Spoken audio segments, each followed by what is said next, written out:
Di pwedeng magtatanga-tanga ka sa internet, tas porkit ikaw yung nag-video, ikaw yung nag-caption ng mahaba, ikaw na yung tama. Tayo yung tanga, 2024 na. Boss Ato, ano ba yung pinagsasabi mo? Ano ba yung pinaglalaban mo? Kasi Boss Ato, eto paliwanag ko sa'yo, yung pinaglalaban mo. Gusto mo pumili ng brand new para maayos yung family car na sinasabi mo. Eh kung ayan talaga budget noong tao, anong gagawin natin? Saka boss, hindi lahat nag-a-apply yung sinasuggest mo na yan. Ha? Boss sana mo nawa mo, ibig mong sabihin, okay?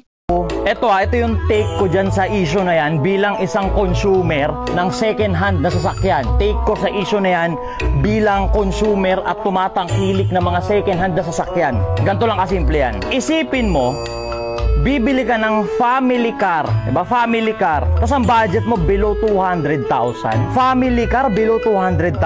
Take note, 2024 ngayon 2024 ngayon. Budget mo below 200,000. Family car. Kundi ka ba naman engot? Boss, meron ka mabibili na gano'n na family car na below 200K. Kung talaga maghahanap ka. Maraming gano'n boss, kaya huwag mo sasabihin walang gano'n. Sa ngayong taon ng 2024, okay?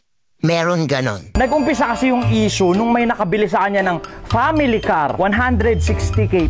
Family car, 160K? Bilang Pinoy na nag-iisip ng tama, ang budget mo sa family car, 160K? Pamilya mo yung isasakay mo doon? Para may idea ka lang, yung NMAX na brand new, 155,000.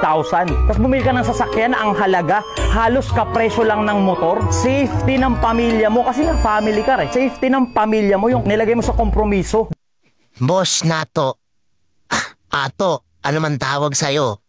Iba na yung pinagsasabi mo. Boss, depende sa tao yun Kung yan talaga yung budget niya, wala tayong magagawa. Maghahanap siya, i-risk niya yung pera niya, doon sa makakamura siya. Sa'yo lang nag-a-apply yung ganyan sa inyo may mga pera. Kaya huwag mo sasabihin na 160,000 lang yun pang family car, yun lang talaga yung budget nila ano gagawin natin. Ay nako, kayo talaga may mga pera. Kung mamusga kayo ng mga tao na walang budget para sa sasakyan na gusto nila, para sa pamilya nila, kung ano naman sinasabi nyo. Kaya boss, isipin mo sinasabi mo yun lang ang budget ng taong bumili ng second hand na may sira, okay? Dahil lang nagpumilit kang magka-auto or magkasasakyan. Bumili ka ng 160K na family car, tas nung tumirek, nung naging palyado, hindi ka magalit sa sarili mo. Family car, budget mo 160K. Yung mga professional nga dyan sa TikTok na mga racing na driver, pag tinanong mo, boss, any suggestion? Pang daily na sasakyan na pwedeng iangkas ang pamilya. Ang budget ko, boss, 500K. Magsasuggest sila ng tagti 300,000 na sasakyan, tapos yung sukli mong 200K, iaalat mo yun. Sarado utak mo, Boss Ato. Yung sinasabi mo na yan, nag-a-apply lang yan sa mga taong may budget at may pera. Yung issue dito, yung pamilya, yung tao na bumili ng 162K ay walang budget, umaaso na lang sa tiwala. Sa sinasabi ng seller, no issue. Good condition, good running. Diba? Yan, sarado na ang utak mo, Boss Ato. Diba kasi second hand na yung mabibili mo, yung sukli mong 200K, iaalat mo yun para sa mga ma-encounter mong sira. Matapos mong bilhin yung second hand na sasakyan. Sa madaling sabi, ang pagbili ng second hand na sasakyan na hindi palyado, good running condition, matapos mong bilhin, sobrang tsamba nun. Sobrang tsamba nun. Sobrang tsamba nun. Sobrang tsamba nun. Sa'yo na mismo nagmula na may mabibili ka ng 200,000 pababa. Diba? Sa'yo na mismo nagmula.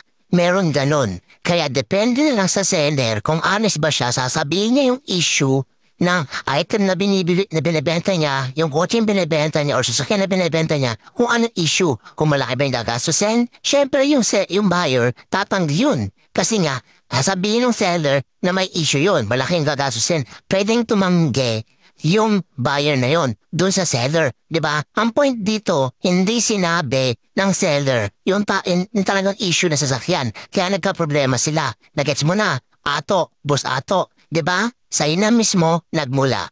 Sobrang tsamba nun. Meron talaga makikita, di ba?